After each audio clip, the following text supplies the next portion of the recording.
Hello friends and welcome to my channel. My name is Sarah and in today's video I'm going to be decorating my hutch for Halloween. So the first thing I'm going to do is get it all wiped down with my Mrs. Meyer's apple cider scent for fall.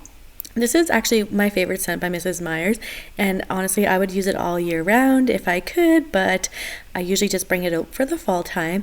But we are starting here on the bottom and I'm going to be putting in a bunch of different bottles and things like that. I'm definitely making it more of like a witches, potions, apothecary hutch area.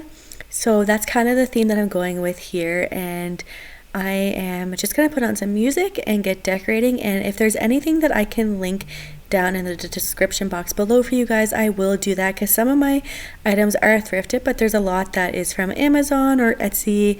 A lot of the prints and things like that you can find on Etsy or on Amazon. So I will be sure to link anything that I can down in the description box below for you guys. And let's get decorating.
So that is all to share with you guys today. I hope you guys enjoyed this video. If you did, please give it a thumbs up as it really helps me out, and definitely consider subscribing and turning on that notification bell if you are into decorating videos, thrifting hauls, or thrift with me videos, lots of decor videos here on this channel. And if you like those types of videos, definitely consider subscribing, and I will see you in the next one. Bye guys.